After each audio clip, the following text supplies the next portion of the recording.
Gente, deixa eu botar agora em campo a turma que vai vir aqui debater o que está acontecendo no planeta. E esse Trump, e esse Xi, e o Brasil. Então, eu convidei um trio.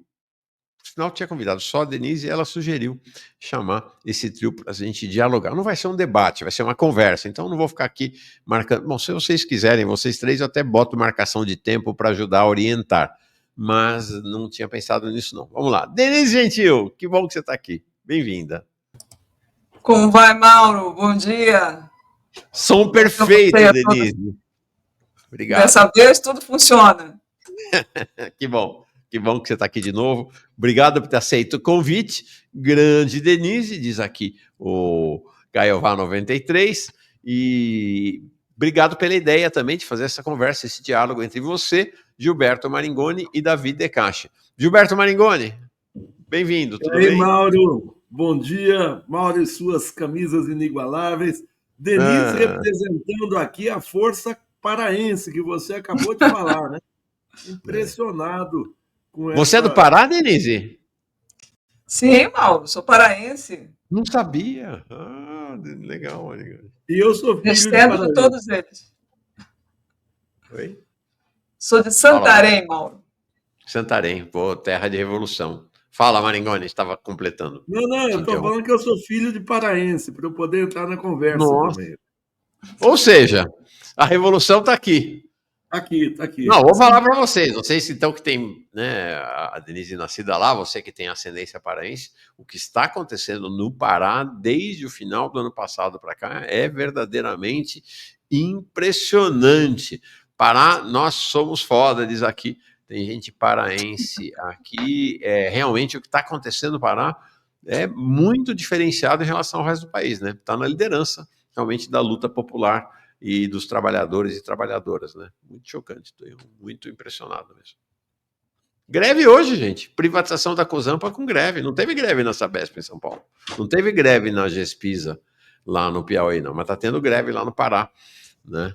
E nem falei, fora a mobilização, aqui alguém mencionou a COP30, está tendo uma mobilização intensa da população de Belém em protesto contra o que está acontecendo, o embelezamento artificial que está acontecendo da cidade, espremendo as periferias para a COP, que acontece lá em novembro. Aqui até me mandaram, Denise, você morou muito tempo no Pará? Muito, até os 23 anos, mais ou menos. Legal, bastante tempo mesmo. Aqui me mandaram uns vídeos da periferia. O que está acontecendo na periferia de Belém para passar o trator da. Estou sem o vídeo aqui. Para passar o trator da COP é impressionante. Há um clima de mobilização cada vez maior. Essa COP vai ter coisa lá, viu? Vai ter coisa. Agora, Mauro, é contraditório, porque a realização da COP virou um ativo, para usar o linguajar econômico, para o movimento social, né? Eles estão ameaçando fazer protestos gigantescos durante a COP e isso coloca o Helder Barbalho numa situação de tensão permanente, né? Aliás, a realização da COP tem ajudado as mobilizações contraditoriamente. Uhum. É isso mesmo. O medo dele de que a COP, de que as delegações internacionais vejam o que está acontecendo na, ironicamente, Conferência do Meio Ambiente. Pois é. Bom, eu vou embarcar alguém agora que não é do Pará, como vocês vão ver, vocês vão adivinhar. Quem é que não adivinha de onde é Davi Decache? Chega mais, Davi. Olá, Mauro. Olá, professora Denise, Gilberto. Prazer sempre conversar com vocês. Alegria. Nosso carioca. Muito bem-vindo. Ó, vocês acham que precisa marcar tempo ou não? Vamos fazer uma conversa um pouco mais livre. Acho que não precisa, né? Acho que não. Quer dizer, conversamos até amanhã. Sim. Tá bom, vai. Já que esse inconveniente do Gilberto Maringoni parece o Glauber Braga, já começa sendo inconveniente. Maringoni, já que você começou então cutucando, começa você fazer uma primeira apreciação de cada um sobre a crise global, da economia global, a partir do tarifaço do Trump. Depois Denise, depois Mauro, Davi. eu tenho a ousadia aqui de falar diante de dois economistas, porque essa crise se manifesta em especial no terreno da economia, mas ela é uma crise política muito séria. Então, eu não sendo economista, eu quero pegar alguns aspectos políticos da situação. O Trump elevou o grau de pressão dele sobre a economia chinesa e o episódio das tarifas, ainda mais quando hoje a China eleva também as tarifas para os Estados Unidos, que é uma tarifação absolutamente anômala em relação às tarifas para o resto do mundo, né? As tarifas estão colocadas para a imensa maioria dos países em 10%, 25% para o México e para o Canadá, e os Estados Unidos estão com a tarifa de 145%, é isso, né?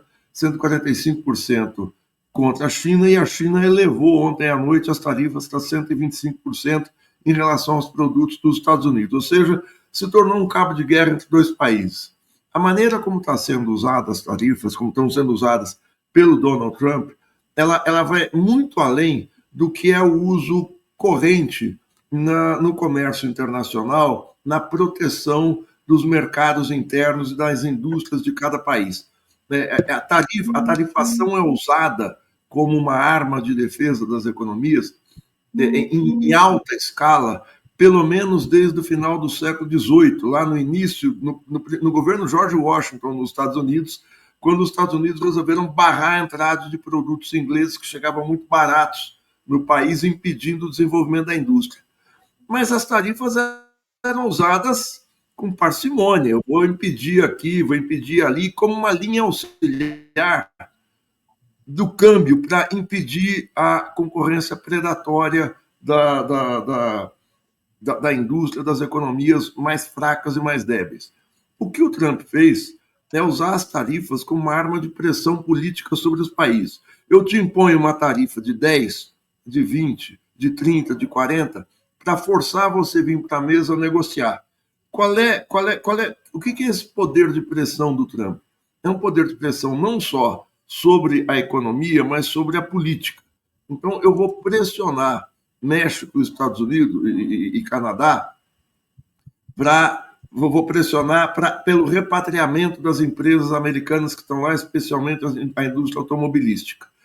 Eu pressiono, o país grita e eu sento para negociar. É isso que ele fez com a União Europeia. A União Europeia, de uma maneira atabalhoada, anteontem tentou responder às tarifas do Trump, a elevação das tarifas, e não conseguiu maioria entre si.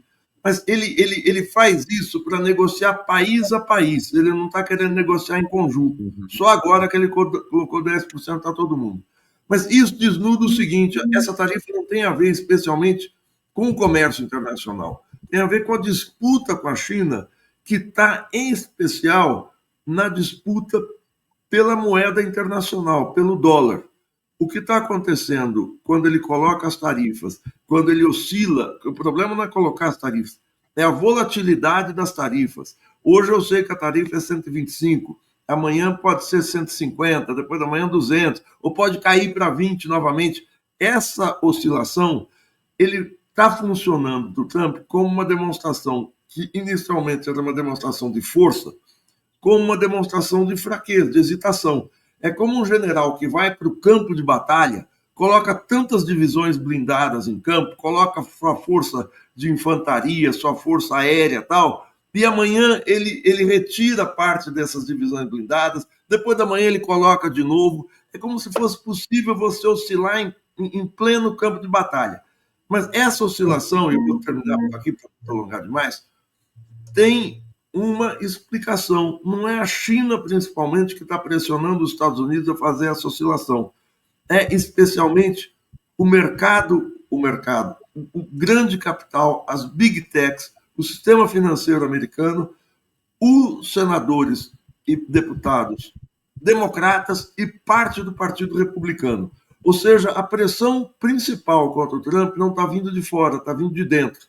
Se eu pensar politicamente, recuar 50, 60 anos, na guerra, no auge da guerra do Vietnã, quando os Estados Unidos mandaram tropas para o Vietnã e começaram a voltar jovens americanos de 18 a 23 anos, envoltos em saco plástico preto, ou seja, mortos, e começou uma pressão interna pelo fim da guerra, e o principal da pressão dos Estados Unidos contra a guerra se deu dentro do país, a gente vê o peso, não é da sociedade americana genericamente, mas do grande capital, dos financiadores do governo Trump, contra a política dele. A gente teve anteontem um bate-boca ruidoso entre o Elon Musk, que é não só um dos principais investidores, o principal empresário das big techs, o principal dono de capital aliado ao Trump, cujas empresas estão sofrendo não só com a oscilação das bolsas, mas com a tarifação, porque parte da produção do Musk está na China, e o Musk bastante descontente, e reclama internamente no governo. E o Peter Navarro, que é o principal conselheiro na área de comércio da Casa Branca, foi para cima do Musk, dizendo que a Tesla é uma montadora, não é uma fábrica, ou seja, ela não agrega tecnologia própria. Quando ele disse que a Tesla é uma montadora que pega produto chinês, que pega produto não sei de onde, e monta um carro fora dos Estados Unidos, o Musk pulou e foi para o pescoço do Navarro, chamando-o de imbecil. Esse pequeno episódio mostra que a própria coalizão do Trump, dentro da própria coalizão, há oposição a essa situação. Numa situação de confronto, numa situação em que o Trump quer fazer uma revolução mundial contra a China, isso não sei se é fatal, mas isso coloca a sua tática e a sua estratégia sob amplo questionamento. Resumindo, a volatilidade, a hesitação, o vai e vem na tarifação e possivelmente isso transborde para outras áreas da administração, aumenta a insegurança do mundo.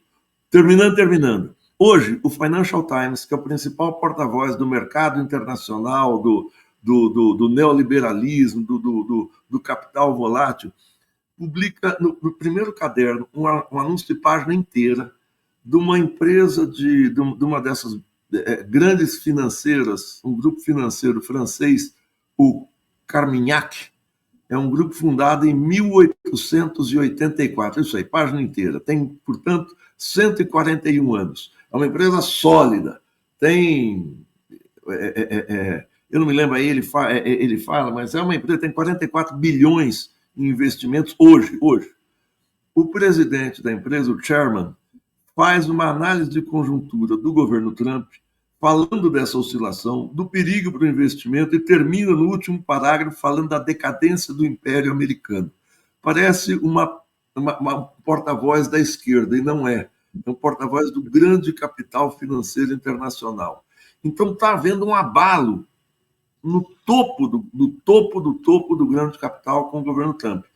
Isso é que faz com que as oscilações não devam parar por aqui. Agora eu paro por aqui. Agora, no mínimo, curioso, né?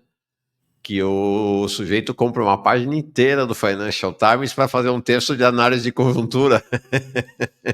É interessante, o que é também a dimensão da crise. Deixa eu só dar uma informação que tinham pedido aqui sobre o projeto do Paulo Guedes para a questão da isenção do imposto de renda para faixas menores e tributação para o topo, né? Como eu disse aqui, o projeto dele previa 15% de tributação de dividendos, mais do que o Haddad, que é 10%.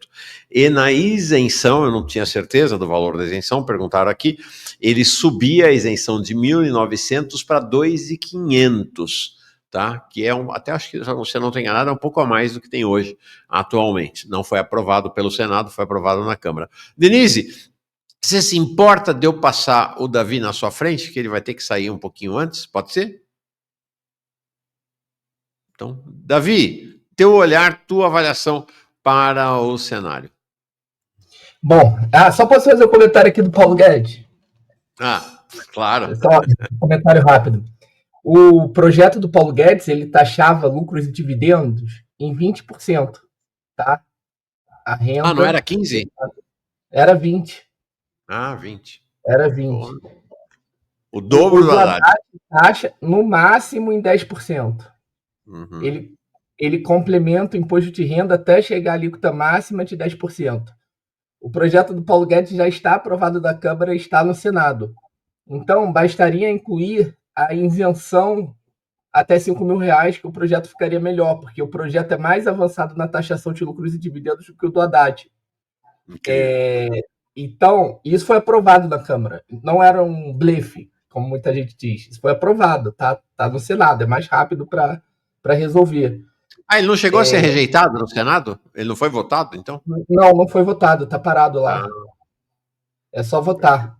Então, seria uma inclusão ali, uma modificação. Isso é importante porque muita gente usou esse projeto de lei que foi apresentado como uma mudança de direção do governo contra o neoliberalismo. Isso coloca o Paulo Guedes também numa direção aí contra o neoliberalismo, né? Mas tudo bem. Voltando ao tema. É o seguinte, a situação, né, do tarifaço do Trump, ele trouxe um debate que eu queria colocar aqui, que é muito importante. Muita gente usou o seguinte argumento para falar que os Estados Unidos estaria ferrado diante da China, que era o seguinte: como a China é detentora de uma quantidade enorme dos títulos da dívida pública dos Estados Unidos, caso a China quisesse, ela poderia quebrar os Estados Unidos se ela cobrasse toda a dívida que os Estados Unidos teria com ela, tá? E isso também faria com que as taxas de juros subissem, o que levaria os Estados Unidos à derrocada. O ponto é que isso não pode acontecer com os Estados Unidos por essa via, porque os Estados Unidos ainda têm um privilégio exorbitante do dólar, né? Então, se a China coloca uma enorme quantidade de títulos à venda no mercado, títulos americanos, o que vai acontecer é o seguinte: o preço desses títulos vai cair, tá? O preço dos títulos de venda, porque tem muito título no mercado, o preço cai, né?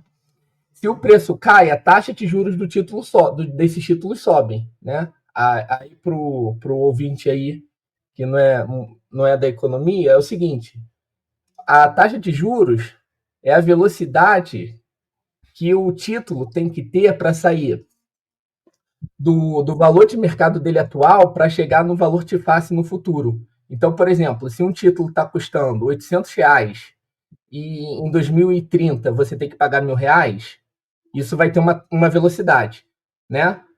Se o título está custando hoje R$ 500 e em 2030 ele tem que chegar a 1.000, essa velocidade tem que ser muito maior, né? De crescimento, perfeito?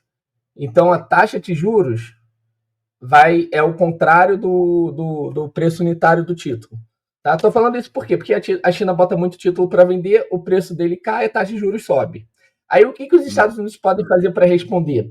Eles podem sancionar ou não essa mudança de taxa de juros. Por quê? Porque como eles emitem o dólar, que é a moeda de reserva internacional, eles podem simplesmente comprar os próprios títulos, tá? Eles comprando os títulos, o preço volta a subir, a taxa de juros volta a cair. Então ele consegue determinar em todos os prazos que ele quiser a sua própria taxa de juros. Então não é por essa via que a China ameaça os Estados Unidos, não, pelo menos não diretamente, tá? Então os Estados Unidos não podem dar um calote, não podem quebrar, e muita gente está usando a curva de juros dos Estados Unidos como um sinal que o risco de crédito dos Estados Unidos em dólar é crescente, explosivo e eles vão à falência. Isso não é verdade.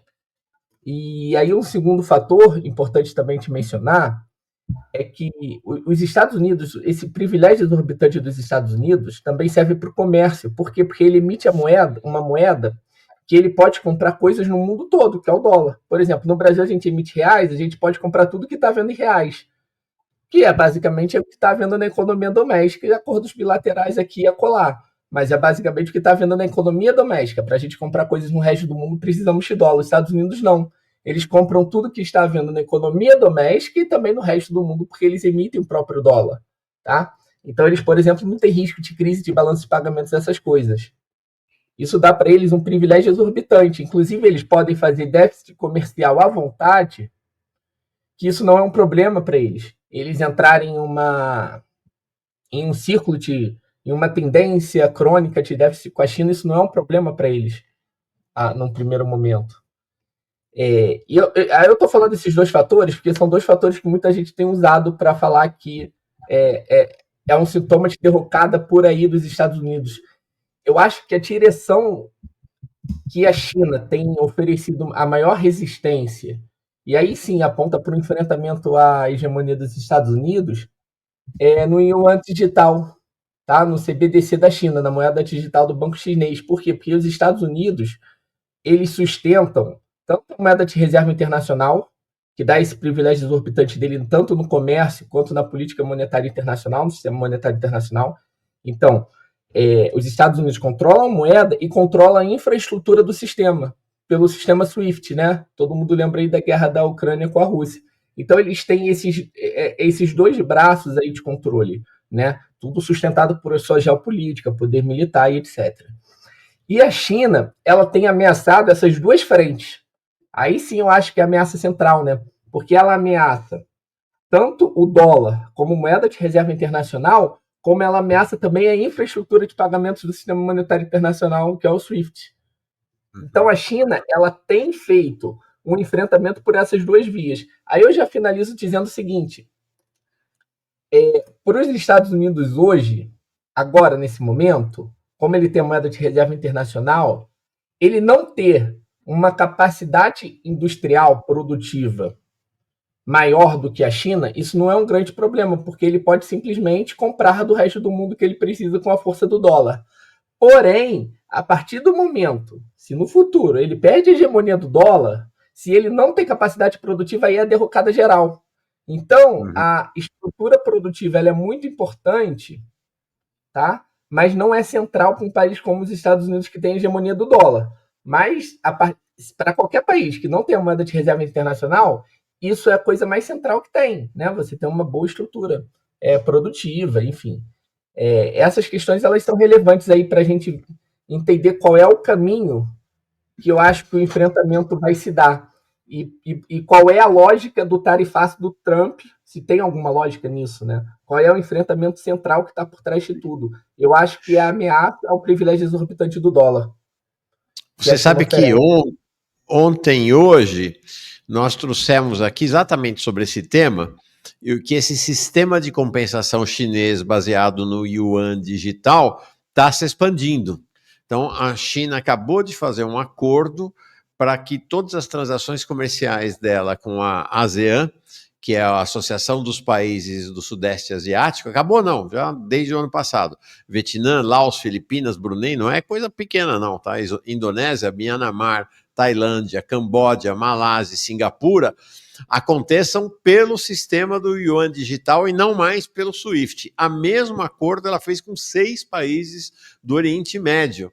Isso já está dando mais ou menos 30% do comércio internacional chinês. E eles estão vendendo uma vantagem grande em relação ao SWIFT, que é o PIX do Xi Jinping. Enquanto a compensação pelo SWIFT demora de 5 a 7 dias para ser realizada, a compensação pelo sistema chinês demora 7 segundos. É o PIX, né? É o sistema do PIX. Então você imagina o que é em transações comerciais, com as volatilidades atuais do mercado, a vantagem que você tem de compensar uma operação em 7 segundos versus uma operação que pode demorar até uma semana para ser compensada. Eles estão avançando. Né? Mauro, só uma coisa. Perdão.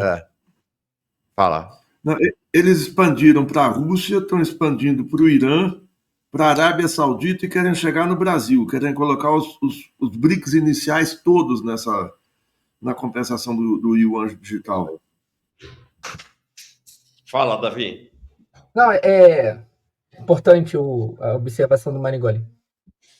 Essa é uma tendência e o que segura os Estados Unidos, de certa forma, é que como as reservas internacionais, a maior parte das reservas internacionais dos países no mundo estão em dólar, se o dólar afunda, as suas reservas internacionais também afundam, né? Então, há essa contradição latente aí para superação. Então, é um processo muito gradual, ele não se dá assim, porque o Trump está fazendo besteira agora que essa hegemonia vai ser rompida. Mas há uma tendência para esse enfrentamento se tornar mais agudo, né? Perfeito. Denise, antes de você entrar, só dizer, está sendo a presença de vocês aqui é muito importante, está sendo uma prioridade nossa construir compreensão para o que está acontecendo. Né? Por isso, inclusive, que a ideia da Denise de trazer vocês dois, convidar todos para vir aqui, foi muito bem acolhida por nós. Na segunda-feira, nós vamos ter um debate entre o Elias Jabbour e o Gabriel Lazari, do PCBR, sobre especificamente a disputa entre Estados Unidos e China, com perspectivas distintas. Vai ser um debate bem interessante.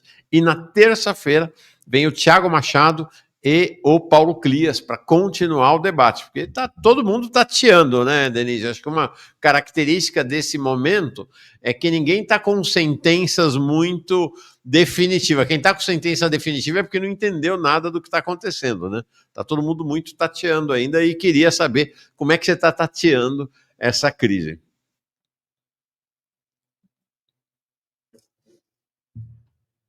Está fechado o microfone, espera aí, você precisa abrir.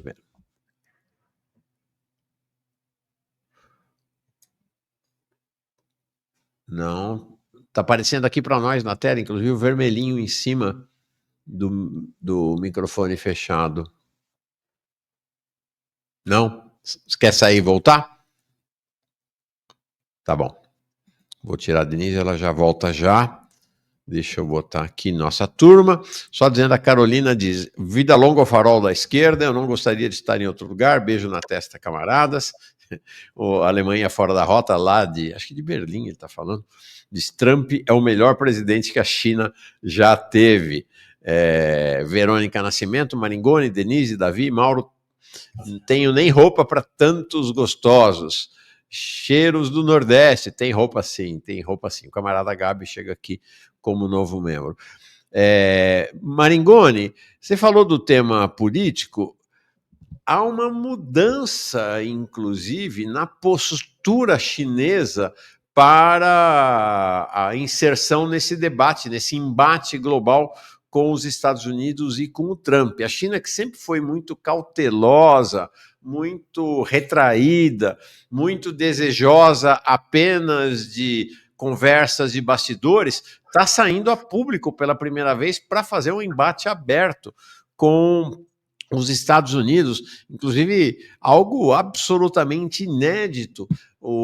A China estimulou, estão fazendo o maior sucesso esses vídeos chineses, que é para dizer qual seria o resultado final do MAGA, do Make America Great Again, com a reindustrialização dos Estados Unidos.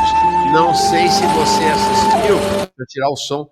Então, são vários desses vídeos mostrando o que seria a reindustrialização dos Estados Unidos. Um negócio inimaginável e, ao mesmo tempo, muito, muito divertido mesmo, né?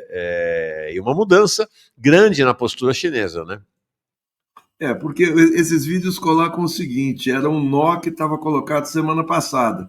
Os Estados Unidos querem importar as empresas por uma série, querem renacionalizar empresas, muito por um discurso do Trump para atender a sua base social. A gente vê o Dia da Libertação, quando ele apresentou a série de tarifas, tem uma semana, parece que foi quarta-feira da semana passada, se não me engano. Parece que faz 2 meses, né? Parece que foi há 2 meses. Tanto é o vai e vem da conjuntura mundial. Mas eles chamam um operário do meio oeste, e o operário vai lá e fala o seguinte: nós estamos com o Trump pelas tarifas, pelos Estados Unidos, pela nossa economia, pelos nossos trabalhadores. Ou seja, há uma expectativa da sua base social. Perdão, desculpa. Fala. Há uma expectativa da sua base social de que a reindustrialização vai trazer empregos de volta. Ocorre o seguinte: as empresas que estão fora, elas têm níveis de produtividade muito grandes. E as empresas que mais empregam não são as indústrias automobilísticas. Detroit, como centro automotivo fabril dos Estados Unidos, começou a entrar em decadência nos anos 80, quando o Japão começou a produção de automóveis, quando a Toyota, quando as empresas passaram a exportar carros para os Estados Unidos, e o americano pôde comprar a preços mais baratos, a preços mais baixos.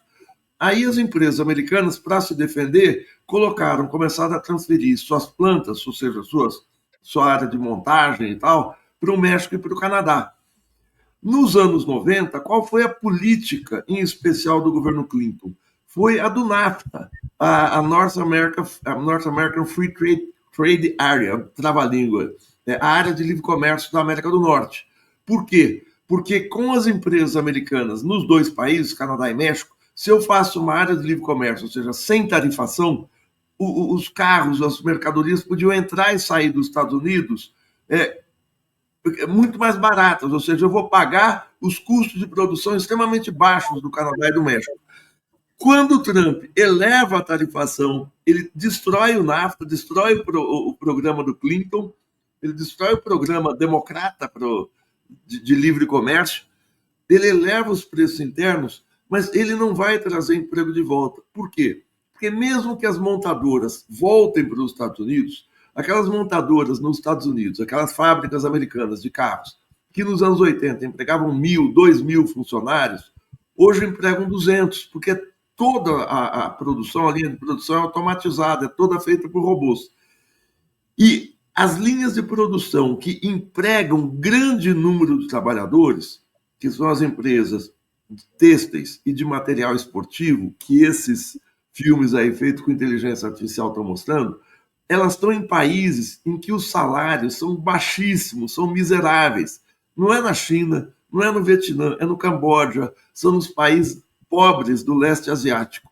Essas empresas que podem empregar não vão voltar para os Estados Unidos, porque o trabalhador americano não vai querer ganhar $1,50, $2 por dia, como é o pagamento feito nessas empresas, com salário mensal de $30, $40. Então, o que o Trump está vendendo para o público americano, para o trabalhador, é uma ilusão. Agora, isso é o menor dos problemas. Quer dizer, por enquanto, na hora que ele repatriar e a gente tiver essas empresas de volta, é que aí vai ter o problema. Ou seja, a solução que ele está propondo, a sua base social também é problemática. Não é só a questão das tarifas hoje que cria essa volatilidade e que gera essa oscilação do dinheiro que sai das bolsas, vai para os títulos, que sai dos títulos, vai para as bolsas e forma essa oscilação que gera problema. Eu acho que sempre que o maior problema não é a bolsa subir, a bolsa descer, é a volatilidade, a imprevisibilidade, o que trava o investimento das empresas. Legal. Denise voltou, vamos ver agora, acho que vai estar tudo certinho com o som dela. Fala, Denise. Mauro, como sempre, tem assim um ghost aqui no meu computador. Você está me ouvindo? Super. Tá perfeito. Tá perfeito. Eu perdi um pouco, né, do que os meus colegas falaram antes, Mauro, e imagino que você deva estar ainda na pergunta sobre o que está acontecendo no mundo. Uhum. Então, Mauro, eu acho que são dias que estão sacudindo o mundo, né? Nada está muito claro. Quais são as motivações, as táticas, quais são os movimentos estratégicos. Acho que tudo está muito incerto, está muito caótico, né? Nós estamos tateando no escuro, como você disse ali no início, né? Mas eu acho assim que a gente, embora não saiba onde isso vai dar, a gente sabe pelo menos qual é o ponto de partida disso, né? Então, assim, eu acho que o Trump está querendo um unilateralismo, né? Um aumento do protecionismo da economia americana, quer reindustrializar. Eu realmente acredito que essa é a ideia. Assim, concordo demais com tudo que o Davi disse, certo?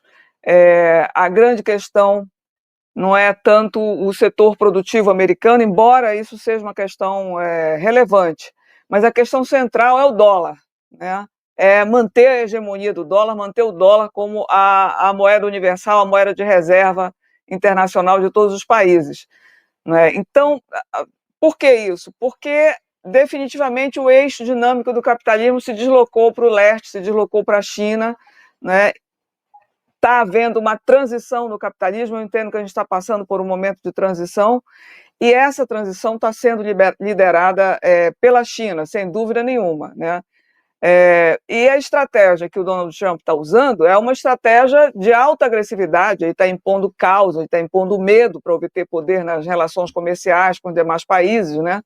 E os demais países estão observando atônitos a expectativa de uma recessão mundial, do aumento da inflação, não é? De um caos realmente. Nós estamos não enfrentando uma guerra comercial, mas uma guerra no mundo financeiro, né? Os mercados financeiros sofrem de muito medo, muita incerteza, os agentes temem perdas de somas enormes de dinheiro da noite para o dia, e cada decisão que vem da Casa Branca numa manhã ali no Salão Oval é um caos no mercado, né? Como já se disse aqui antes, né? O alvo é a China, porque quem está questionando o dólar é a China, quem está botando em xeque o dólar é a China, e o problema dos Estados Unidos é que dessa vez, diferente do que aconteceu nos anos 70, 1971 e 1979, dessa vez o problema é que ele está diante de um adversário muito mais forte do que ele jamais teve em períodos anteriores, quer dizer, um adversário robusto com capacidade de vencê-los, né? Então, vou colocar assim, alguns dados que eu selecionei para falar aqui, Mauro, para você e para a sua audiência, né? Não é só que a China tenha uma capacidade econômica vasta, que isso já é muito, é que ela tem uma capacidade militar também muito grande. Isso é extremamente importante, porque todo o poder econômico que, se você quer partir para uma hegemonia mundial como a China está partindo, eu acho que tem que ter um poder militar atrás, e a China possui, né, é o segundo maior gasto militar do mundo depois dos Estados Unidos. A China possui a maior marinha do mundo em número de navios, né, ela tem 370 navios de guerra, supera os Estados Unidos nesse quesito de navios, da capacidade de produção de navios. Ela possui porta-aviões, submarinos nucleares. A China possui 500 ogivas nucleares, numa estimativa aí até de 2024, e esse número está crescendo rapidamente. Então, a China está desenvolvendo sistemas de mísseis balísticos intercontinentais, e a China tem o primeiro maior exército do mundo, com 2 milhões de soldados ativos. E como se não bastasse tudo isso, ela tem como aliada a Rússia, que é uma potência nuclear, que está derrotando a OTAN no campo de batalha da Ucrânia, né? Então, e ainda por cima, é importante destacar que não há bases militares americanas na China, né? O que reduz o poder de pressão militar dos Estados Unidos, diferente do que acontece na Europa e em alguns países da América do Sul. Então, os Estados Unidos, desse ponto de vista, é importante falar do adversário que os Estados Unidos estão enfrentando, e que é esse adversário que vai derrubar a hegemonia do dólar. Por quê? Por que a gente tem que falar disso, né, da dimensão desse adversário? Porque isso dá alguma compreensão das armas que podem ser usadas nessa guerra, tanto no mercado financeiro quanto no bélico, né? A China, ela representa 33% de toda a manufatura global. Ela possui o mais avançado sistema de inovação desse século XXI, né? Ela tem um gigantesco parque industrial, ela está provocando uma revolução industrial em várias estruturas, né? Do 5G que está indo para o 6G, né? A Huawei e a ZTE são gigantescas na produção de equipamentos de telecomunicação. A China domina a Big Data, os supercomputadores, os semicondutores, inteligência artificial, energia renovável. A China hoje é o maior produtor de painéis solares, de turbinas eólicas, de baterias de lítio. Então, a energia limpa é um dos motores do crescimento chinês, o que faz muita diferença, né? Para você ter uma ideia, Mauro, na corrente comercial, né, que é a soma das importações e das exportações, a China saltou 1.200% entre 2000 e 2024, enquanto que os Estados Unidos avançaram apenas 167%. Então, os dados mostram que o comércio internacional da China cresceu 7 vezes mais do que os Estados Unidos no século XXI. Então, ele se transformou no maior exportador do mundo, é o maior parceiro comercial de 120 países. E tudo isso é o quê? A nova Rota da Seda. A nova Rota da Seda, né, a China passou a exportar produtos e influência econômica, né? Influência cultural, está construindo uma infraestrutura de portos, ferrovias rodovias em dezenas de países. E, para você ter uma ideia, 56 dos 57 países africanos estão na nova Rota da Seda. 20 países da América Latina estão na nova Rota da Seda. Então, isso é uma ameaça decisiva, porque isso vai levar a uma perda da hegemonia do dólar se a China entrar com o seu sistema digital de pagamentos, que, como você falou, está totalmente conectado com 10 países da ASEAN e com 6 países do Oriente Médio, né? Que reduz muito o custo dessas transações, derruba demais o custo dessas transações e o tempo, né? O tempo dessa transação passa a ser segundos. Então, são novas fronteiras dentro do sistema capitalista que a gente não tem ainda a dimensão desses impactos. Pode até levar décadas, pode até levar mais uma década, mas, de fato, o dólar vai ser desbancado, o SWIFT né, o SWIFT vai ser desbancado com toda essa invasão tecnológica chinesa. Então, o objetivo, quando a China cria aí esse sistema de pagamentos alternativo e essa moeda digital do Banco Central Chinês, o CBDC, a que o Davi já se referiu, né, nós estamos diante do mais avançado que existe hoje no mundo em termos de revolução financeira e monetária. O objetivo é internacionalizar o yuan no futuro, né? E a gente tem que olhar muito para isso. As outras armas que a China dispõe, e que eu acho que não podem ser menosprezadas, embora não sejam as mais importantes, né? É que a China ela tem trilhões em reservas internacionais. As reservas internacionais da China totalizam 3 trilhões e 241 bilhões, né? E a participação do dólar nessas reservas internacionais tem caído muito. A China ela mantém o maior volume de reservas internacionais do mundo, mas ela está diminuindo a participação do dólar desde 2016. Assim, o gráfico mostra uma queda expressiva do dólar nas reservas chinesas, né? E grande parte desse ataque que foi acontecido no mercado financeiro internacional, no mercado de treasuries, foi um movimento agressivo da China, né? A China tem 760 bilhões nas mãos de treasuries, de títulos do Tesouro Americano. Ela vende um pouco no mercado e isso causa uma perda de capital para ela. Com certeza queimou dinheiro, mas ela aceita essa perda para pressionar os Estados Unidos, né? E arrastar o mercado, porque é um movimento de manada, né? Ela vai... os agentes vão se livrando do Treasury, o que significa se livrar do dólar. E isso causa uma subida muito grande nos juros, que eu acho que não é trivial, certo? É claro que a qualquer momento os Estados Unidos podem intervir e estancar essa sangria. Já fizeram isso antes, né? Em várias vezes, em grandes quantidades, compras desses Treasuries no mercado. Mas o problema, Mauro, é que enquanto essas intervenções não acontecem, os juros sobem. E quando os juros sobem, né, aí vem um problema em cadeia, né? O dólar se valoriza, os juros sobem, o dólar se valoriza, fica mais difícil para os Estados Unidos exportarem, fica mais fácil para importação e o déficit comercial se aprofunda. Mas os juros altos também provocam uma desaceleração dentro dos Estados Unidos, uma desaceleração econômica. E é essa tabela que a China joga. Ela joga contra o dólar e pela desaceleração dentro dos Estados Unidos. A subida dos juros dos treasuries causa um custo muito alto para os empréstimos dentro dos Estados Unidos e isso dá um enorme desconforto na sociedade americana, né? O desconforto ali é profundo. Então, ninguém sabe direito ainda o que causou essas grandes vendas de títulos públicos nos Estados Unidos. Só há especulações, né? Mas uma coisa é certa, né? As coisas estão casadas. Quando Trump sobe as tarifas, o medo da recessão faz as bolsas desabarem, né? E o desabamento das bolsas tem uma fuga para o dinheiro e não para os treasuries, como acontecia antes, né?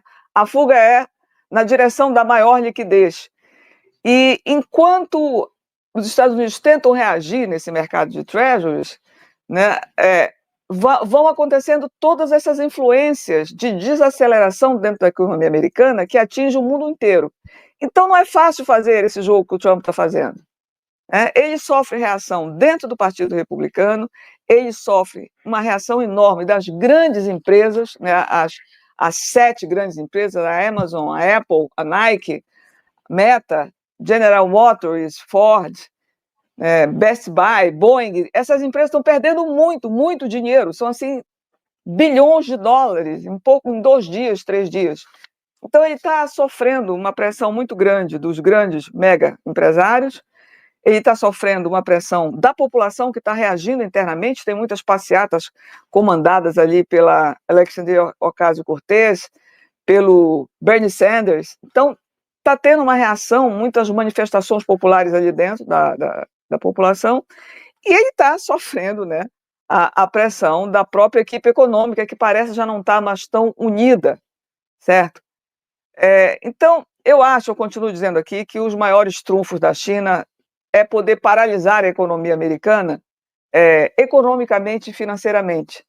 Só para dar um exemplo aqui para nós, se a China quiser deixar de fornecer minerais de terras raras para a China, se a China quiser deixar de fornecer minerais de terras raras para os Estados Unidos, ela vai provocar um caos dentro dos Estados Unidos, porque 70% da produção global de minerais de terras raras é da China. Ela produz com custo baixo, ela tem o domínio de toda a cadeia de valor, desde da extração até o refino, com elevadíssimo investimento estatal. E, como você sabe, esses minerais de terras raras, eles são extremamente importantes na aplicação militar, né? Porque eles ajudam a produzir radares e mísseis, né? É importante para os celulares, para os tablets, TVs, baterias recarregáveis. Então, a China tem um poder de provocar uma bagunça dentro da economia americana. Desculpa, Legal. Mauro, pode falar. Não, legal. Acho que interessante que vocês foram agregando muita complexidade na discussão, que é o que torna exatamente um ambiente ainda inseguro para análises muito taxativas. Davi, você tem condição de fazer mais uma questão ou não? Tenho sim, aí eu tenho que sair, pessoal, tenho que chegar num compromisso. Muito boa a fala da Denise. E os Estados Unidos, eles têm uma contradição muito importante, né?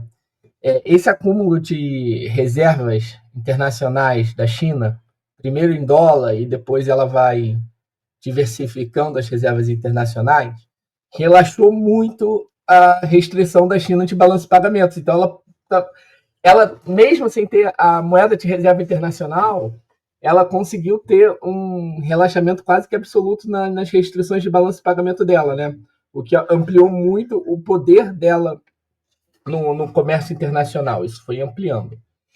E aí, os Estados Unidos, por um lado, ele tem capacidade, com dólar, de comprar o que ele quiser na China, certo?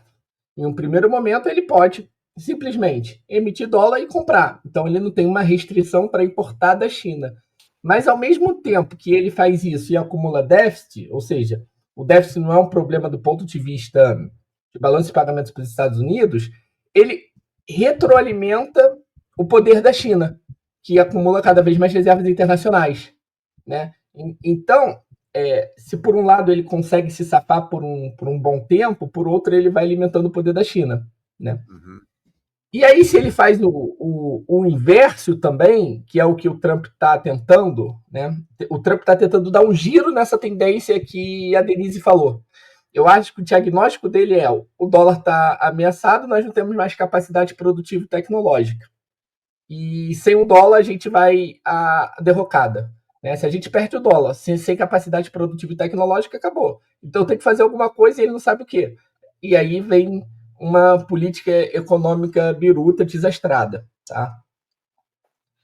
É uma política econômica biruta desastrada, mas que parte de um diagnóstico correto de que a coisa está feia, né? Exato. Eu tenho essa percepção, que ele tem um diagnóstico de que há uma ameaça à hegemonia do dólar e que esse é o último pilar, esse é um dos pilares mais importantes de sustentação do império, né? Junto com o poderio militar e geopolítico, a hegemonia do dólar e a capacidade produtiva já foi para o espaço, né? E aí ele tenta inverter isso, né? com uma política tarifária mais agressiva. Só que o que vai acontecer num primeiro momento, né? Vamos supor, é o que o Maringoni falou, né? Vai botar tarifa mais alta. Os importadores, a elasticidade é muito baixa de substituição de importação por um longo período de tempo. Os importadores, eles vão repassar o custo para os seus produtos, para a classe trabalhadora dos Estados Unidos. Então, quem vai pagar essas tarifas não é a China, são os trabalhadores americanos. Então, por um longo período de tempo, o que vai acontecer? Né? Essas tarifas não vão se manter por muito tempo. Mas caso ele conseguisse manter isso, tá? Fazendo esse giro na tendência atual, ele pressionaria fortemente a inflação nos Estados Unidos. Né? E pressionando fortemente a inflação nos Estados Unidos, o custo de produção, o custo dos produtos importados, gerando todo um caos também nas empresas americanas, que a gente já está vendo, né? Um caos nas taxas de juros, porque se há uma tendência inflacionária nos Estados Unidos, os agentes já estão prevendo o quê? Que os juros serão mais altos no futuro para segurar essa inflação. Né? Esse é todo o movimento. Ele rapidamente vai ter o seu apoio político diluído, né? Ele vai acumular uma impopularidade muito forte, muito rápido, antes de conseguir fazer um processo de substituição de exportação, um processo de sofisticação estrutural. Né? Então, essa política desastrada dele, partindo de um diagnóstico parcialmente correto de que os Estados Unidos está sendo ameaçado, e de fato está, vai levar a uma situação de curto prazo que é um desastre para a classe trabalhadora dos Estados Unidos também. Uhum. Eu acho que isso é importante. Você sobe tarifa, o cara não vai conseguir comprar de uma indústria americana. Ou ele vai tentar diversificar parceiros, ou ele simplesmente vai repassar custo, entende? Você não substitui assim. Perfeito. E todos os dados mostram isso. A elasticidade é muito baixa de substituição por tarifas elevadas no curto prazo. Demora isso acontecer. Legal. Obrigado, Davi. Bom demais tua presença aqui. Eu agradeço, eu vou continuar ouvindo aqui. Tá bom, bom fim de semana para ti. Obrigado, foi uma honra aí. Obrigado por me proporcionar aí a honra de participar da mesa com a Denise e o Gilberto, Maringoni. Sempre um prazer imenso. Aprendo muito. Prazer foi nosso, Davi. Tchau. Obrigado, meu bom fim de semana, Davi. Alegria grande. Alegria grande. Opa, Maringoni, vem cá. Tinha tirado você. Maringoni, podemos falar de Brasil um segundo para encerrar nesse processo? Eu ia falar de Brasil nessa ótimo. Você me mandou ontem um link para uma entrevista do Valor Econômico, que realmente muito, muito legal. Vou botar o link aqui no chat. Onde é que está a entrevista do Valor Econômico? Pera lá. O charado Davi, o Davi Daoku Lee. Ele foi do Conselho Econômico do Banco Central da China, ele é um membro destacado da Comissão de Economia do Partido Comunista e é um economista formado em Harvard. Pois é. Que é surpreendente, é um quadro assim, a entrevista é espantosa. Não, também fiquei chocado com a entrevista, muito legal você ter me enviado. Tem muita coisa ali, muita coisa sobre China, efetivamente, mas eu queria tocar num assunto que ele traz aqui para falar de Brasil. Né? Dois temas, né? O primeiro, eu vou te falar, dá uma tristeza, dá uma melancolia da gente estar no Brasil nesse momento, né, com um governo neoliberal, um governo super liberal, verdade? Talvez um dos governos mais liberais do mundo nesse momento, né, que é o governo Lula. Aí vem este economista chinês, tá? O Davi, xará do nosso Davi De Castro, o Davi Daoku Lee, e ele faz algumas ponderações que só aprofundam minha depressão em relação ao Brasil. Né? Primeiro, assim, a gente ontem aqui no Brasil saiu o orçamento de 2025. Né? Aí o Lula mandou, e aí o Haddad dizendo que o governo confirma que vai ter superávit de 0,25 e que é isso, é a moralização. E assim, de duas uma, ou esse Davi chinês é um idiota, ou o Haddad e o Lula estão nos fazendo de idiota. Porque o do que o Davi diz é o seguinte, a China tem tido déficit de 2,5% ao ano nos últimos 5 anos. E está falando que quer... a ideia dele é que a China amplie para 2,77 para subir o valor das pensões para os aposentados. Eles acham que é no processo de reativação ou de ativação maior do mercado interno. Aí aqui no Brasil, o Haddad e o Lula vendem para nós de que a causa da desgraça econômica no Brasil, no passado, eram déficits fiscais. Ou os chineses não entendem absolutamente nada de economia, ou o Haddad e o Lula não entendem absolutamente nada de economia, ou têm uma visão curiosa sobre o desenvolvimento econômico.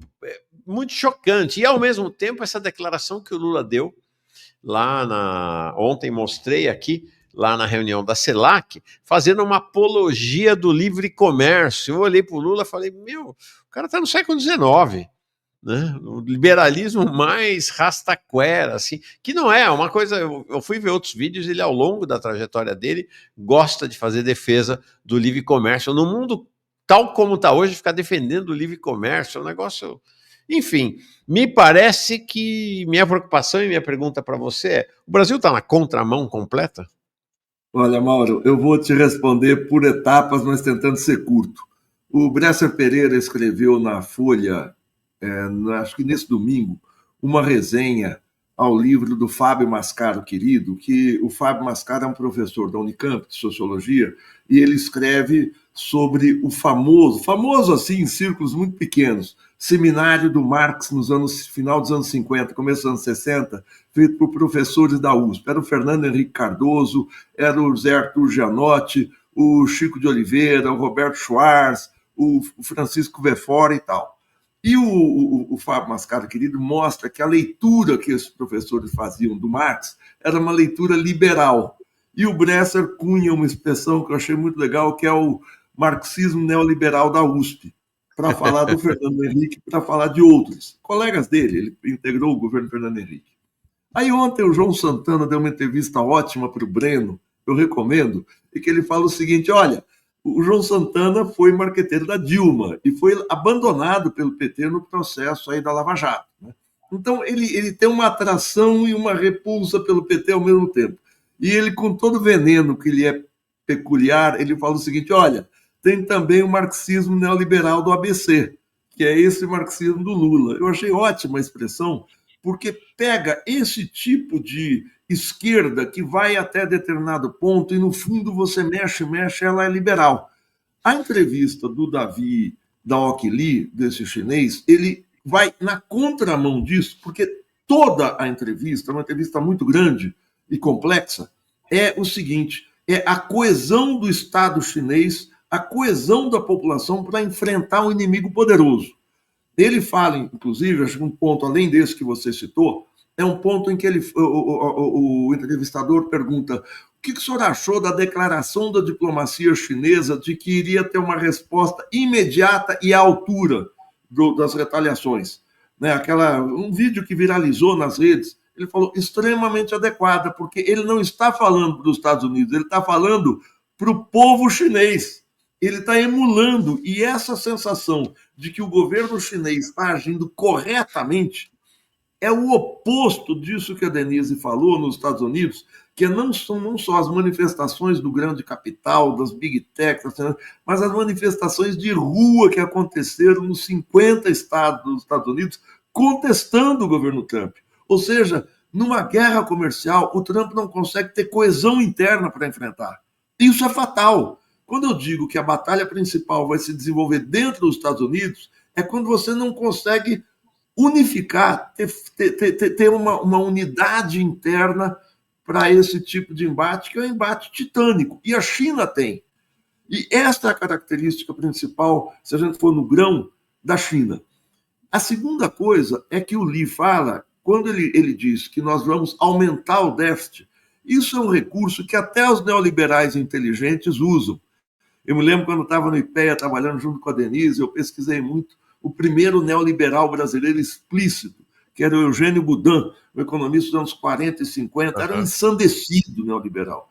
E ele falava o seguinte: em determinados momentos a economia tem que fazer déficit para você superar a crise, para você ir adiante, você tem que fazer déficit. E o David Lee fala exatamente isso: nós vamos aumentar o déficit. Por quê? Ele quer aumentar o mercado interno. Por que ele quer aumentar o mercado interno? Ele fala: pode ser que a gente não cresça a taxas muito altas, não crescer 5%, mas é um ambiente seguro, é uma situação segura de crescimento. Pode ser que os mercados que a gente tenha no exterior se retraem. O mercado americano vai se retrair. E a China tem uma exportação enorme para os Estados Unidos, vai se retrair. Então a gente tem que se garantir no mercado interno. E a gente tem que lembrar o seguinte: se os Estados Unidos estão impondo tarifas para todos os países, a China não está. A capacidade, a dinâmica comercial da China para importar insumos, para importar matérias-primas e tal, continua intacta. A relação da China com o resto do mundo continua intacta. Aliás, com vantagem, agora que os Estados Unidos parecem saírem do jogo do comércio internacional. Vantagem numa situação de crise, evidentemente, não é uma vantagem absoluta. Essa questão da China, do seu comércio se ampliar, coloca para a gente algo que está na entrevista também, mas que faz parte da história da China, que é o seguinte: nós exaltamos muito essa história de que a partir dos anos 80, 90, a China deu um salto econômico no comércio, na indústria. A Denise citou um número espantoso, que são, acho que 37% da produção mundial da capacidade industrial está na China. Mas essa produção precisa encontrar demanda, precisa encontrar mercado. E o espantoso é que pouca gente fala, a diplomacia, a política externa chinesa deu um salto junto com a produção. Por quê? Porque a diplomacia anda junto com o mundo dos negócios. A história da China é de uma política externa extremamente retraída. Historicamente, desde a Idade Média, eu não vou recapitular isso, mas a China teve um problema de manter a coesão do seu Estado, manter a unidade nacional, revoltas mongóis de um lado, revoltas do outro lado, o Tibete do outro, revoltas separatistas, era um país semi-feudal sempre, até o século XIX. No século XX, depois da Revolução, numa situação de pobreza imensa, a China não tinha capacidade de formar quadros políticos para a sua diplomacia. Ela sempre foi muito retraída. E, a partir dos anos 80, ela se revela com uma formação de quadros, alguns como o Davi, que não é diplomata, mas formados no Ocidente. A diplomacia chinesa hoje é extremamente agressiva no bom sentido. E é essa diplomacia, essa política externa que abre mercados para a China. Então, isso que esse economista está dizendo é o seguinte: é um país, eu vou fazer déficit para ampliar. Bom, do outro lado, enquanto ele fala que vai fazer déficit para desenvolver o país, o Haddad está retraindo, mas é pior, Mauro, é pior, porque o que os economistas alinhados com o PT estão dando como saída para o Brasil, que existe uma janela de oportunidade, é reativar, ou pelo menos dar curso, ao acordo Mercosul-União Europeia. O acordo Mercosul-União Europeia é um acordo quase colonial.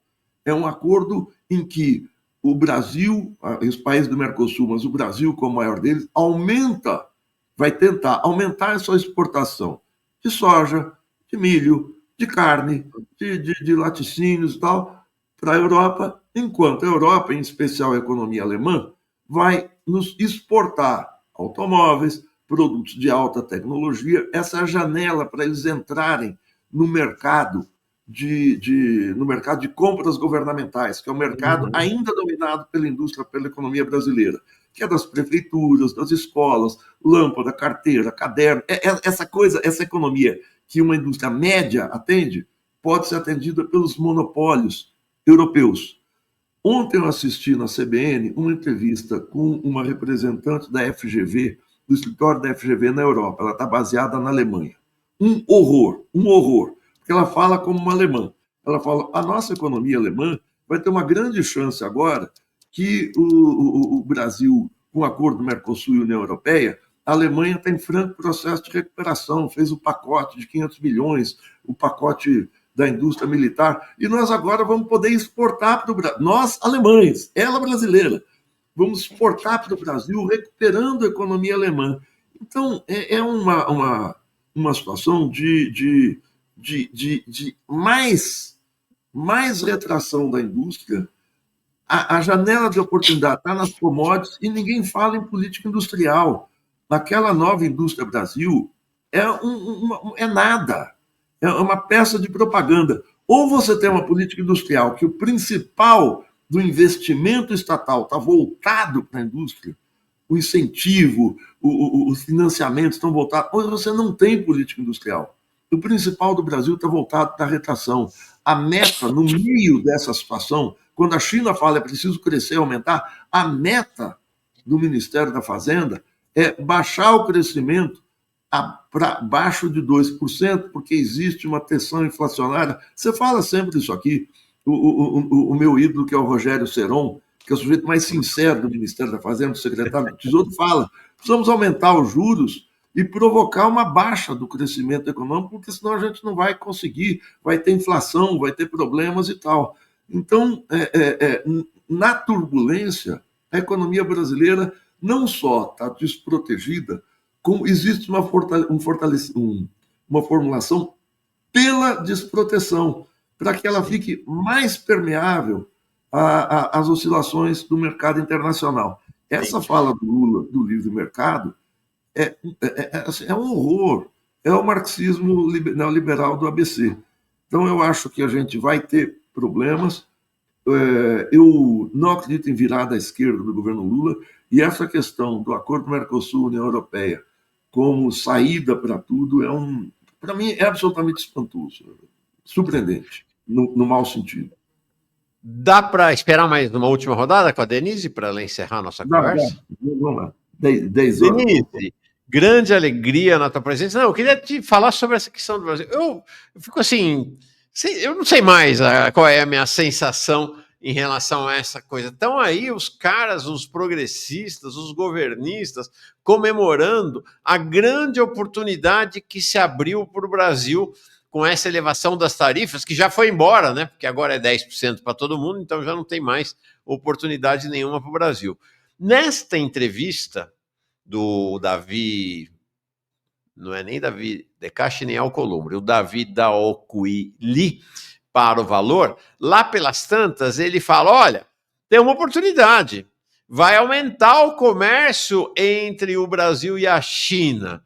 E aí eu fico aqui pensando, né? E essa turma do governo Lula soltando foguetes, porque a China parou de importar carne dos Estados Unidos, então abriu uma oportunidade para exportar mais carne, não vai ter mais a soja americana entrando nos Estados Unidos, então a oportunidade ou seja, nós vamos mandar os produtos do Fazendão Brasil para a China, e a China vai inundar o mercado brasileiro de manufaturados e produtos de alta tecnologia.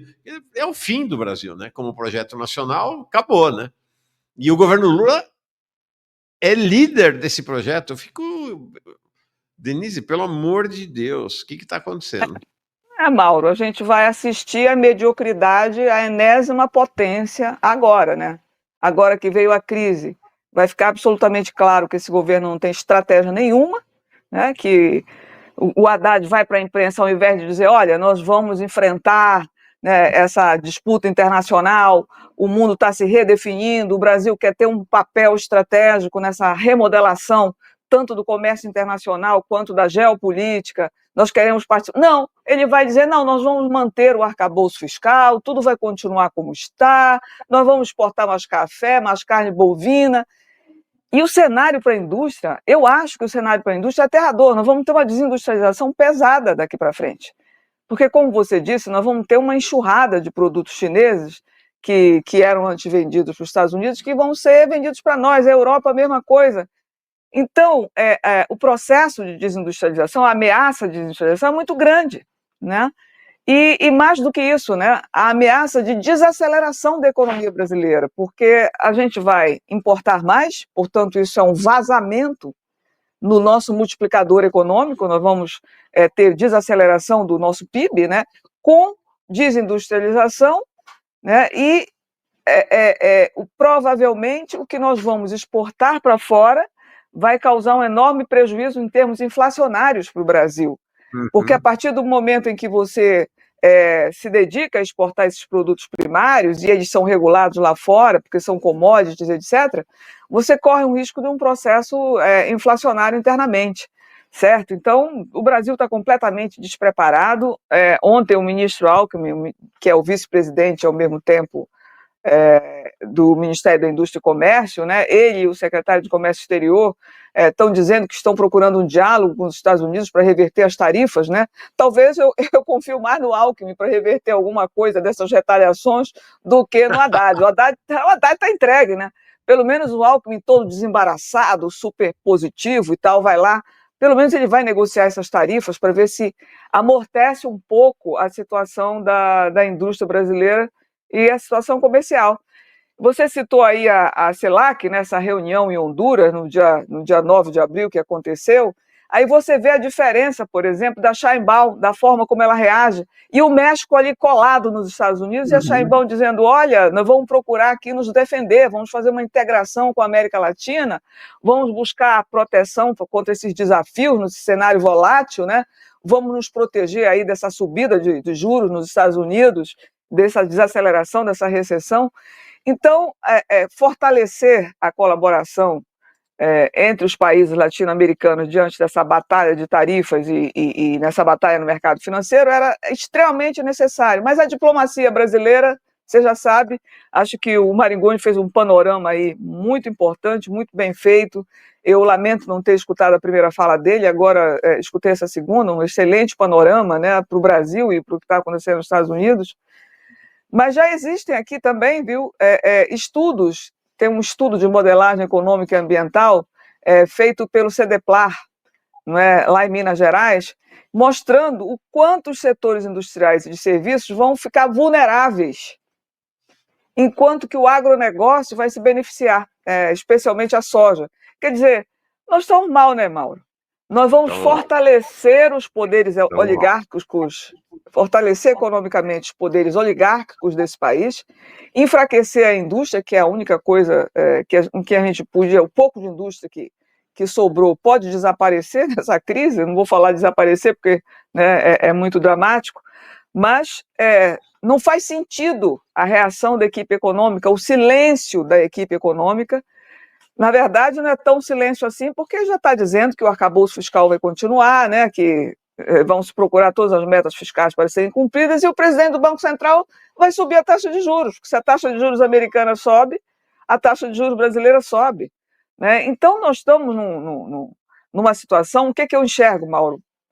Vai haver um protecionismo no centro, um protecionismo dos Estados Unidos, da Europa, da China, e um aprofundamento do neoliberalismo na periferia.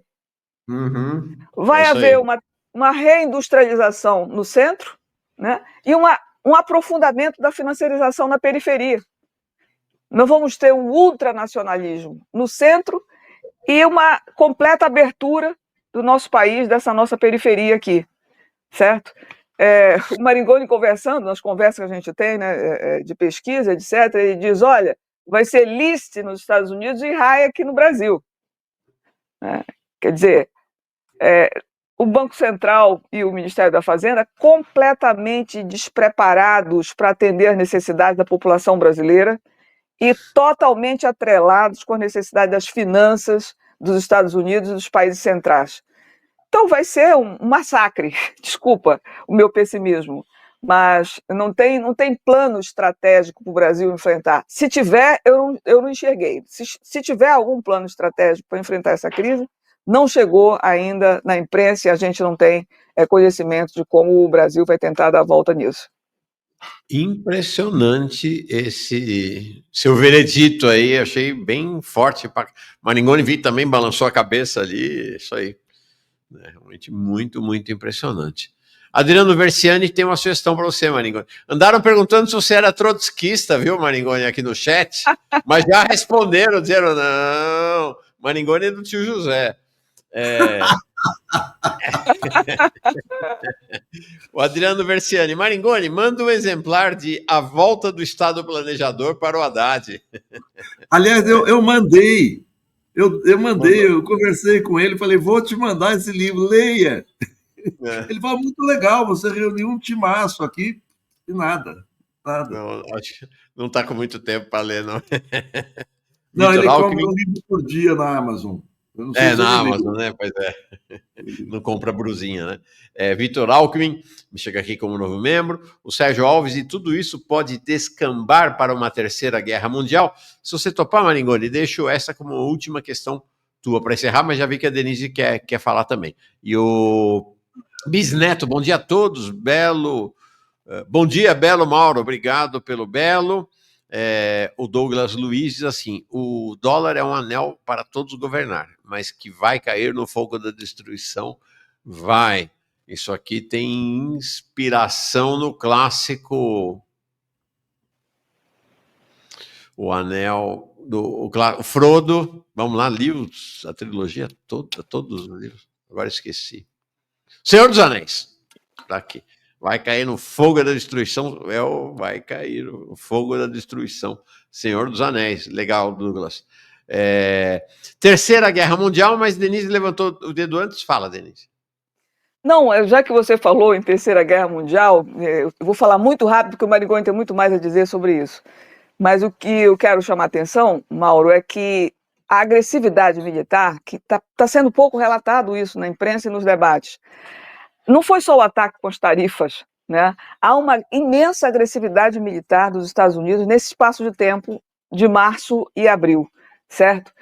Há um avanço muito forte do genocídio em Gaza, os ataques são violentíssimos, a população está morrendo muito esse ano de 2024, os Houthis lá no Iêmen estão sendo bombardeados diariamente, as tensões com o Irã, né, com essa história de ameaçar bombardear o Irã por causa do acordo nuclear. Os Estados Unidos estão levando as pressões no Oriente Médio a um limite de quem quer provocar um aliado da Rússia e da China, que é o Irã. Né? Eles estão caminhando na direção de um conflito regional, quer dizer, a pressão é muito grande. Né? E por quê? Por que pressionando tanto o Irã, ele atinge a China? Né? Porque o Irã é um grande fornecedor de energia para a China, é um grande fornecedor. E mais do que isso, ele é muito importante como um corredor da Rota da Seda. Perfeito. E aí, desde ontem, só para fechar, o secretário de Defesa do lado do Donald Trump, o Donald Trump anunciou que enviou tropas para o Panamá para expulsar os chineses do Panamá. Você entende? Então, a agressividade militar está fazendo a gente enxergar um cenário e a China vai enfrentar esse cenário porque a China tem condições de enfrentar esse cenário, não só porque individualmente ela tem força militar e força econômica para isso, mas porque ela tem aliados, ela construiu uma cadeia de relações com a Rússia, o Irã e Índia, construiu uma cadeia de relações que faz com que o governo chinês esteja na posição, do outro lado dessa mesa, de lutar até o fim. Então, realmente, o cenário é um cenário perigosíssimo, é um cenário muito agressivo e a gente não pode nunca subestimar o poder destrutivo do governo americano. Eles são um grande mal para a humanidade, você entende? Sim. É uma guerra a cada 7 meses, é um ataque cotidiano. Né? O poder destrutivo sobre a humanidade do Império Americano é uma coisa absolutamente avassaladora. E o peso dessa disputa por poder e por hegemonia no cenário internacional pode sim levar a uma situação de grande agressividade militar. E, de novo, o Brasil está completamente despreparado para enfrentar isso. Eu posso estar fora, posso não conhecer quais são as coisas que estão correndo no bastidor, mas eu enxergo o Brasil não só descalçado do ponto de vista econômico, da política fiscal, monetária, de comércio exterior, mas também no campo militar. Aí a gente vai sofrer, né, nós vamos ser massacrados, né, como colônia, como periferia, e vai ser difícil respirar nesse cenário, viu? A Denise falou da teia de relações estabelecidas pela China, e porque há uma ideia falsa de que comércio é troca de mercadoria apenas, não é apenas troca de mercadoria, é estabelecimento de relações também. Então, o comércio é relação. Também, além da troca de mercadoria, relação interpessoal, relação entre países. E isto aqui é muito significativo em relação ao que você fala. Eu gostei bastante desse infográfico do Poder 360. A gente olha o mundo em 2000, portanto, menos de um quarto de século atrás, tá? Há 24 anos, que é a comparação aqui com 2024. Em azul são os países que tinham sua relação comercial principal com os Estados Unidos, aqui em 2000. Olhe em 2024, em vermelho com a China. O mundo se cobriu de vermelho em 24 anos. Então, a China estabeleceu relações comerciais, relações de parceria, relações de amizade com a maior parte do globo em 25 anos. Mauro, só uma coisa. Comércio, relações econômicas, relações políticas são diplomacia. A diplomacia é a síntese. É quem vai abrir novas parcerias comerciais, novas fontes de financiamento, busca de fontes de energia. Por isso é que eu falei, a expansão comercial da China, ela não pode ser entendida como uma expansão comercial, ponto. É uma expansão da política externa chinesa. Por isso que eles deram essa virada no mundo. Esse mapa que você mostra, na verdade, isso é o mapa da política externa chinesa, que é inédito. É isso que eu chamo a atenção. Eles hoje têm uma escola de diplomatas, de diplomacia, formada nos últimos 40, 50 anos. É muito impressionante. Não é a indústria que explodiu. Escola diplomática você não forma do dia para a noite. É algo muito... A diplomacia russa, que é uma diplomacia extremamente ativa e agressiva, ela tem 150 anos de escola e ela se formou atuando em situações de extremo isolamento. Não vamos esquecer, depois da Revolução em 1917, a Rússia foi feito um cordão sanitário em volta dela, foi atacada pelo nazismo. E você pega um diplomata como Lavrov. Isso não é um talento pessoal, é uma escola diplomática, uma escola de formação de diplomacia para atuar nas piores condições. E é isso que a China conseguiu fazer em 40 anos. Pouca gente estuda isso, a diplomacia chinesa. Mas ela é tão espantosa quanto a expansão industrial. Então, para encerrar, você me dá 2 minutos para mim, para a Denise, e a gente encerra. Já passamos muito do horário. Eu só ia falar de guerra mundial, mas tudo bem, a gente fala. O Leonardo Lopes fala, sim, tem um plano, o PND do Ciro Gomes. Deixa eu só falar um minutinho, Mauro, que aí você me deixou com a língua... Essa questão da guerra mundial, a gente fica sempre pensando, o que é a guerra mundial? Eu estou te invadindo aqui, Mauro. Mas é isso mesmo, a ideia era encerrar você respondendo esse tema. Vamos lá. Guerra mundial é quando as pessoas pensam, é guerra entre as grandes potências, Estados Unidos e China, vão entrar em guerra e tal. Gente, eu consigo raciocinar, eu não consigo pensar o futuro, eu ainda não tenho esse poder. Eu estou fazendo curso, já eu daqui umas 2 semanas eu falo. Mas, por enquanto, eu olho para o passado como historiador.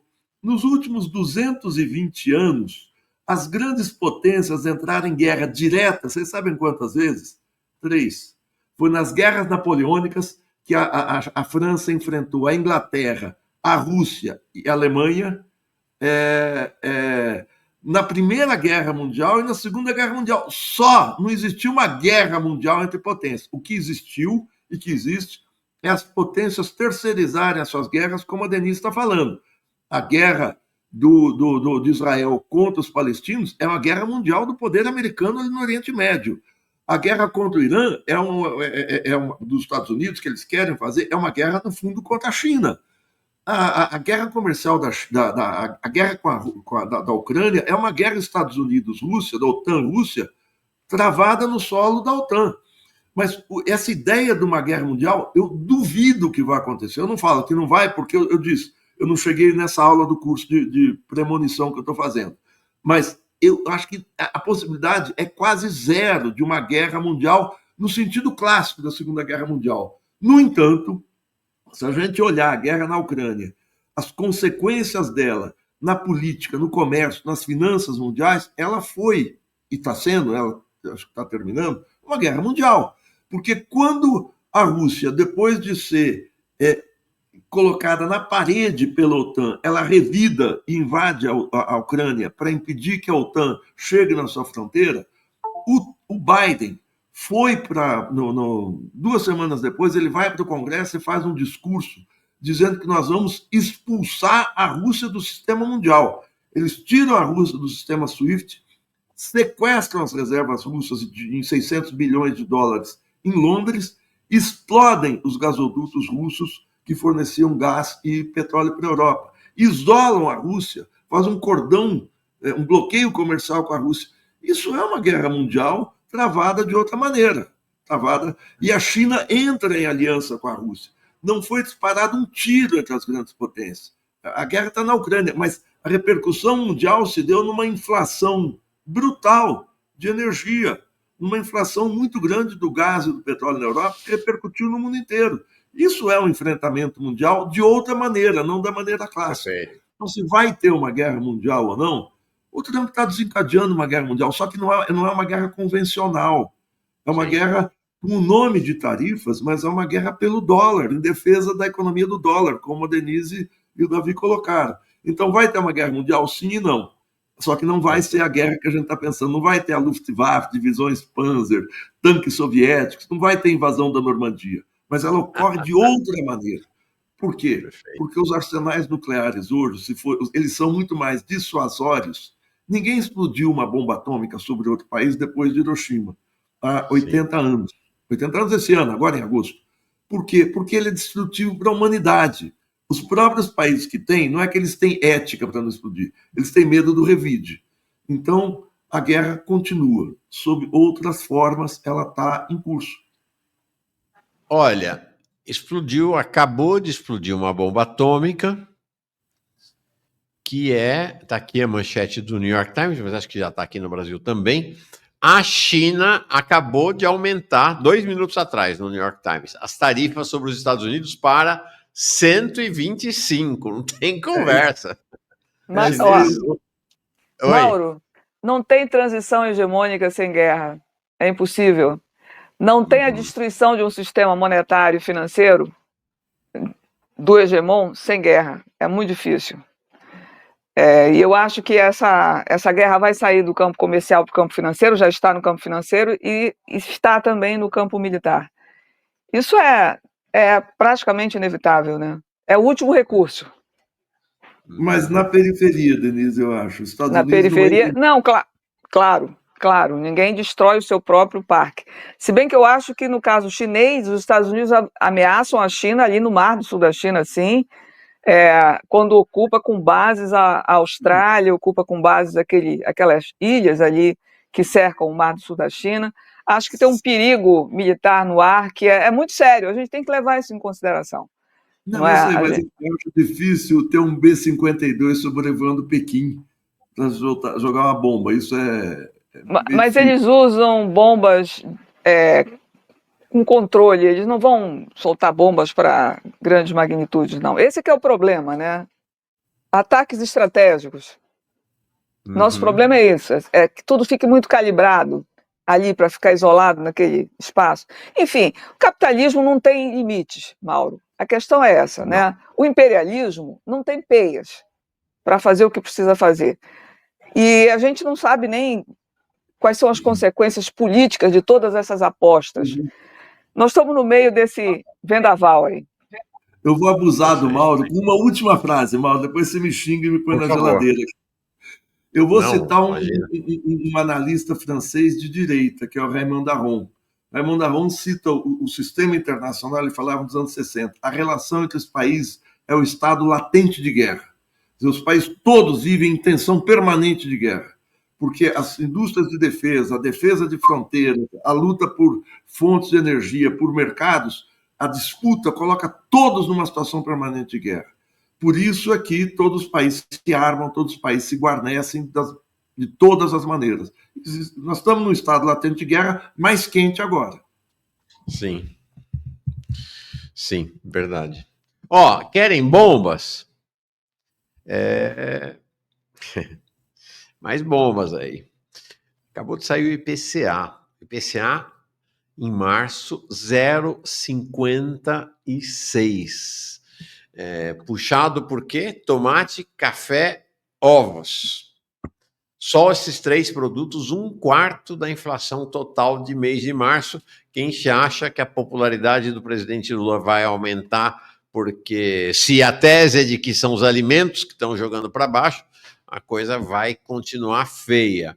Outra notícia, a Glaze levou uma cacetada do STF, falei mais cedo aqui, né? Ela fez ontem, deu essa entrevista dizendo que topa negociar, que acha que é o caso de negociar a redução das penas e pensar a anistia, contanto que não seja para os líderes, o acordão, né? O STF gerou indignação no STF, já voltou atrás. A coisa aqui tá meio Trump e China também, né? O negócio vai, volta atrás. Bolsonaro tá lá em Natal, passou mal e foi transferido de helicóptero para um hospital em Natal. Tá? Então, o hospital, ele estava em Santa Cruz, a 115 quilômetros de Natal, passou mal, disse que passou bem mal, e aí foi transferido de helicóptero para um hospital na capital. Cenário hoje, sexta-feira, animada essa nossa sexta-feira, viu? Demos sorte aqui, vocês deram sorte para nossa sexta-feira aqui. Maringoni, Denise, deixa eu liberar vocês têm que ir para o fim de semana também. Fim de semana, tem que trabalhar um monte ainda. Estou na espera, soube de boatos de que está para sair um artigo a 4 mãos de vocês sobre a crise. Estou esperando. É verdade. Sairá em breve. Então, está a caminho. Os boatos eram verdadeiros, então. Valeu. Obrigado, gente. Bom fim de semana. Foi ótimo. Tchau, tchau. Obrigado, Mauro. Obrigado, Denise. Obrigado a todo mundo que nos assiste. Tchau, tchau, Mauro, Maringoni. Tudo de bom. Um beijão. Tchau.